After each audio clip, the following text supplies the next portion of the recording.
వి gold trusted gold buyers తాకట్టులో ఉన్న బంగారాన్ని విడిపించి ఈ రోజు ఉన్న మార్కెట్ ధరకే కొనబడును. మరిన్ని వివరాలకు సంప్రదించండి 77107720. తుని జగన్నాథగిరి గురుకుల పాఠశాల సంబంధించిన వ్యవహారం అయితే మొత్తం రాష్ట్ర వ్యాప్తంగా కూడా సంచలనంగా మారింది. అలాగే అందులో అన్ని హాస్టళ్లను కూడా గిరిజన పాఠశాల సంబంధించిన అన్ని హాస్టల్లో కూడా పర్మిషన్లు అంటే ముఖ్యంగా తల్లిదండ్రులు వస్తే మాత్రమే అనుమతిస్తుంటారు.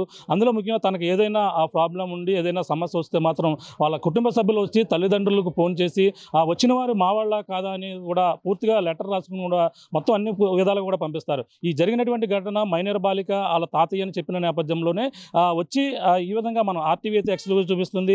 తను ఆ లెటర్ రాసి అనుమతి ఇచ్చినటువంటి పరిస్థితి ఉంది. మనం చూస్తున్నటువంటి లెటర్ ఏదైతే ఉందో ఇదే లెటర్ రాసి అనుమతి పత్రం కోరి ఇందులో తనకి సమస్య ఏదైతే ఉందో అన్ని కూడా చెప్పి ఇందులో పొందుపరిచినటువంటి పరిస్థితి. అందులో మైనర్ బాలిక కాబట్టి 8th క్లాస్ చదువుతున్నటువంటి ఎవరైతే ఆమె అయితే రాసినటువంటి పేరు ఇక్కడ మెన్షన్ చేయడం లేదు. మైనర్ బాలిక కాబట్టి మనతో కూడా అనుమతించి ఇక్కడంతా కూడా లెటర్ రాసి తన సమస్య ఏదైతే తన తాతయ్యతో వచ్చి వెళ్తున్నట్టుగా తనకి ఇంజెక్షన్ చేయించుకోవడానికి వస్తున్నట్టుగా కూడా ఇందులో పొందుపరిచినటువంటి పరిస్థితి ఉంది. ప్రస్తుతం ఇన్ఛార్జ్ అక్కడ ఎవరైతే ఉన్నారో ప్రిన్సిపల్ గారు లీవ్లో ఉండడంతో ఇన్ఛార్జ్ టీచర్ ఎవరైతే ఉన్నారో తనైతే అడిగిన తెలిసినటువంటి పరిస్థితి ఉంది.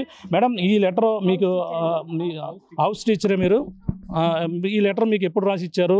ఏ సమయంలో మీకు పర్మిషన్ తీసుకుని వెళ్ళడం జరిగింది? అంటే 11:50కి నుంచి నేను ఫిఫ్త్ క్లాస్లో ఉన్నాను సార్. 6th అవర్ తను వాళ్ళ తాతగారిని తీసుకొని వచ్చి, మేడం తన కాదు సార్, ఆ తాతగారే అడిగారు, మేడం గారు ఇంజెక్షన్ చేయించాలి, లాస్ట్ బ్లడ్ ఇన్ఫెక్షన్ ఉంది, ఇది లాస్ట్ ఇంజెక్షన్ చేయించి తీసుకొచ్చేస్తాం, 1 hour పర్మిషన్ ఇవ్వండి అనేసి అన్నారు సార్. అంతకుముందు ఒకసారి తనకి స్నాక్స్ తెచ్చివ్వడంతో వాళ్ళ క్లాస్ పిల్లల్ని కూడా అడిగి తను వాళ్ళ తాతగారే అని కన్ఫర్మ్ చేసుకోవడంతో నేను పర్మిషన్ ఇచ్చాను సార్. బయటికి 1 hourలో అన్నట్టుగానే స్టాఫ్ నర్స్ లేకపోవడంతో మేము పర్మిషన్ ఇవ్వాల్సి వచ్చింది. 1 hourలో తిరిగి వచ్చేసింది సార్ తను. అంటే మీరు ప్రిన్సిపల్ గారు అడిగారా, ఫోన్ చేసి చెప్పారా ఇదే విషయం ఇలాగా వచ్చి అడిగారని చెప్పేసి? అంటే ఆవిడ సెలవులో ఉన్నారంటున్నారు ప్రిన్సిపల్ గారు, మీరు ఆవిడ ఫోన్ చేసి చెప్పారా విషయం? లేదు సార్, అంటే స్టాఫ్ నర్స్ లేదు కదా, నెక్స్ట్ అంతా హౌస్ మేడందే కాబట్టి ఈ ఇన్ఛార్జిగా ప్రిన్సిపల్ అయిన నాగజ్యోతి మేడం గారితో కూడా పంపించిన తర్వాత చెప్పాను సార్. అది ఎన్ని గంటలకన్నారు? 11:50కి నా దగ్గరికి వచ్చి పర్మిషన్ అడిగారు సార్. లెటర్ ఇవన్నీ రాసుకొచ్చి ఇది చూపించిన తర్వాత అమ్మాయిని బయటికి పంపించి 12 ఆ టైంకి మళ్ళీ తిరిగి ఎన్ని గంటలకు వచ్చిందండి మేడం? 2ంటికి వచ్చేసింది సార్. స్టడీ మధ్యాహ్నం 2:30 స్టడీలో అమ్మాయి కూర్చుంది సార్. అంటే కమింగ్ ఎట్ 2:30 PM అని కూడా రాశారు ఇందులో. అంటే 2:30 లోపల వస్తానని చెప్పారు. 2:30 లోపల వచ్చేస్తాము అని చెప్పింది సార్. 2:30 లోపుకే వచ్చేసి స్టడీ 2:30కే స్టార్ట్ అవుతుంది సార్. స్టడీ టైంలో కూర్చుంది సార్ అమ్మాయి. అమ్మాయి వచ్చిన తర్వాత అమ్మాయి బిహేవియర్ లో కూడా ఎటువంటి మార్పు లేదు, మామూలుగానే ఎప్పుడో ఉన్నట్టుగానే అందరితో కలిసి స్టడీలో కూర్చుంది సార్. మరి ఈ ఘటన జరిగిన తర్వాత ఇది ఎప్పుడు మీ దృష్టికి వచ్చింది? నిన్న నుంచే వీడియో వచ్చిన తర్వాత? నిన్న మేము స్కూల్కి 8కి 8:15 వచ్చిన తర్వాత ఎస్ఐ గారు వచ్చి చెప్తేనే కానీ మాకు ఇన్సిడెంట్ ఎలా జరిగిందని మాకు తెలియదు సార్. అంతవరకు తెలియదు సార్. ఓకే మేడం, చెప్పండి, మీకు ఎప్పుడు అడిగారు, మీరు లోపలికి ఎప్పుడు అనుమతించారు, అసలు ఏం జరిగింది? యాక్చువల్ అయితే నేను 10th క్లాస్లో ఉన్నాను సార్. మేడం లీవ్లో ఉండబట్టి నేను ఇన్ఛార్జ్గా ఉన్నాను సార్. అయితే మేడం పర్మిషన్ ఇచ్చారు, కన్ఫర్మ్ చేసుకున్నారు, లెటర్ తీసుకున్నారు, పంపించేశారు. ఆ పాప వచ్చిన తర్వాత 2 గంటలకి ఇలా పంపించారు మేడం. పాప అయితే వచ్చేసిందని నాకు ఇన్ఫర్మేషన్ మాత్రమే ఇచ్చారు. అదే మేడం చెప్పి పంపించాల్సింది కదా అంటే 1 or 2 hours అయితే హౌస్ మేడం కదా మేడం, నేను ఐడెంటిఫై చేసి పంపించాను, పాప వచ్చేసింది అని మాత్రం చెప్పారు సార్. మేడం పంపించిన తర్వాత పాప వచ్చిన తర్వాత నాకు ఇన్ఫామ్ చేశారు సార్. ఇన్ఫామ్ చేసిన తర్వాత నేనైతే స్టడీలో చూసుకున్నాను, పాప ఉంది, బయాలజీ టీచర్ గారు ఉన్నారు, పాప ఉంది, అలాగే నైట్ స్టడీలో కూడా ఉంది. నాకు ఎలాంటి డిస్టర్బెన్స్ కానీ ఆ పాప కంప్లైంట్ చేయడం కానీ ఏమీ చెప్పలేదు. మేడం కూడా పంపించాను, ఎందుకు పంపించారు అని నేను అడిగాను సార్. ఇలా బ్లడ్ ఇన్ఫెక్షన్ ఉందండి, వాళ్ళ తాతగారు వచ్చి పంపించారు. మీకు తెలుసా తాతగారు అంటే, నేను 2-3 సార్లు చూశాను మేడం, నాకు ఐడెంటిఫికేషన్ ఉంది, నేను పంపించాను, వచ్చేసింది కూడా అని మేడం తర్వాత వచ్చిన తర్వాత నాకు రిపోర్ట్ చేశారు సార్. అంటే మీకు లోపలే నర్సులు ఉంటారు, హెల్త్కి సంబంధించి అన్ని కూడా చూసుకుంటారు. ఆ రోజు నర్సు లేదండి? నర్సు మేడం ఆ రోజు సెలవులో ఉన్నారు సార్. అంతేకాక హౌస్ మేడం చెప్పింది ఏంటంటే ఆ పాపకి ముందులో టైఫాయిడ్ ఫీవర్ కూడా వచ్చింది మేడం, అప్పుడు కూడా నేనే పంపించాను, అప్పుడు వాళ్ళ పెదనాన్నతో పంపించాము కాబట్టి బ్లడ్ ఇన్ఫెక్షన్ ఉంది అని చెప్తే ఆమె నమ్మారు. అదేకాక వాళ్ళ తాతగారిని 2-3 సార్లు చూడడం వల్ల ఆమె నమ్మకంగా సంతకం పెట్టి పంపించారు. అది 60 ఏజ్ కదా సార్. సస్పెక్ట్ అయితే మేడం చేయలేదు, 2-3 times వచ్చారు కానీ స్కూల్ నుంచి వెళ్ళలేదు సార్. గేట్ దగ్గర నుంచి స్నాక్స్ అవి ఇవ్వడము, మేడం చూడడము, ఒకసారి బాగాలేదంటే మాట్లాడము, అంతే తప్ప స్కూల్ నుంచి అయితే మేడం గారు 3 సార్లు పంపించలేదు సార్. నిన్నొక్కసారే మేడం గారు పంపించారు సార్. వాళ్ళు 3 సార్లు వెళ్ళిందంటారు కానీ 3 సార్లు గేట్ దగ్గరికి వచ్చి మాట్లాడారంట సార్. మేడం కూడా అట్లానే చూశారు. మేడంతో కూడా ఒకసారి మాట్లాడారంట సార్. అంతే తప్ప మేడం నేనైతే పంపించలేదండి, నేను ఇదివరకు మాట్లాడి ఉన్నాను, తర్వాత నేను చూశాను కాబట్టి వాళ్ళ తాతయ్య గారు అన్నారు. పిల్లలు క్లాస్లో వాళ్ళ పిల్లల్ని హౌస్ లీడర్ని అడిగాను మేడం, వాళ్ళ తాతగారే, నేను కూడా చూశాను. పాప కూడా మా తాతగారని తనే లెటర్ రాసి తన సంతకం పెట్టి అతనితో సంతకం పెట్టించి మేడంతో సంతకం పెట్టించి వెళ్ళింది సార్. వెళ్ళి వచ్చిన తర్వాత నా దృష్టికి తీసుకొచ్చారు. అంటే అమ్మాయి కోసం తరచూ ఎవరెవరు వస్తుంటారు, అంటే తల్లిదండ్రులు కావచ్చు, వాళ్ళు ఎవరెవరు వస్తుంటారు? యాక్చువల్ అయితే నేను వచ్చి 2 months అయింది సార్. నేను 9th 10th క్లాసెస్ డీల్ చేస్తాను. అత్యవసర పరిస్థితుల్లో మేడం గారు లీవ్ పెట్టడం వల్ల నేను ఆ 4 రోజులు ఇన్ఛార్జ్గా ఉండడం అయితే జరిగింది సార్. సో 2 నెలల కాల వ్యవధిలో నాకు కొంతమంది పేరెంట్సే పరిచయం ఉన్నారు సార్. నేను హౌస్ మేడం చెప్పడం వల్ల ఆవిడకి చెప్పిన ఇన్ఫర్మేషన్ నేను చెప్పగలుగుతాను సార్. ఎప్పుడు కూడా వాళ్ళ పెదనాన్నే వస్తారని మేడం చెప్పారు సార్. నేను 8th క్లాస్ డీలింగ్ టీచర్ కూడా కాదు సార్.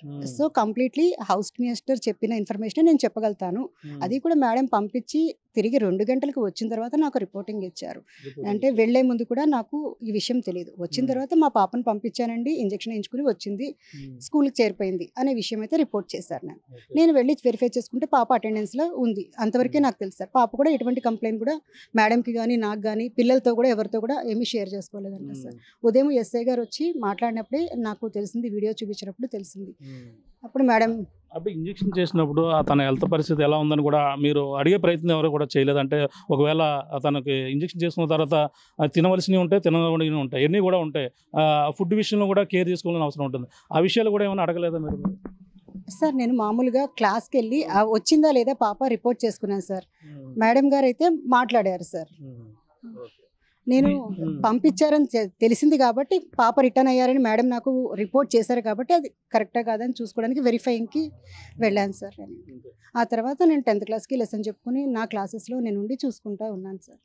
నైట్ 8:35 వరకు ఉండి కరెక్షన్స్ చేసి మొన్నే పరీక్షలు అయినాయి, పిల్లలకి భోజనం పెట్టించేసి స్టడీ అవర్ స్టార్ట్ చేసి కరెక్షన్స్ అవి చూసుకుని 8:35కి నేను రిలీవ్ అయ్యి మిగిలిన 3 టీచర్స్కి స్కూల్ అప్పగించి వెళ్ళాను. ఏమైనా ఎమర్జెన్సీ అయితే కాల్ చేయమని చెప్పాను.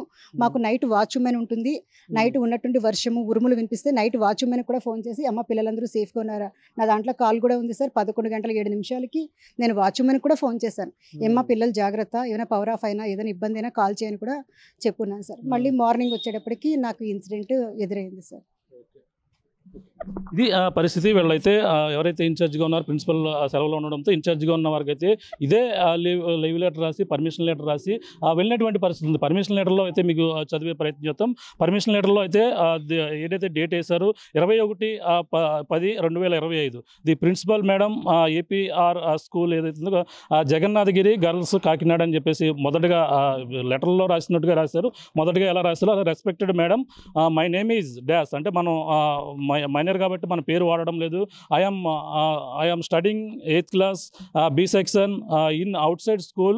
I am going to all side because of hospital outside to all ఇక్కడ outside okay outside because of hospital along with me permission madam, so please give me permission madam, going time to ఇక్కడ 12:10 PM అంటే 12:10 నుంచి coming at 2:30 అంటే 12:10 మధ్యలో, అలాగే 2:30 మధ్యలో సెలవు కావాలంటూ కూడా తనైతే కోరడం జరిగింది.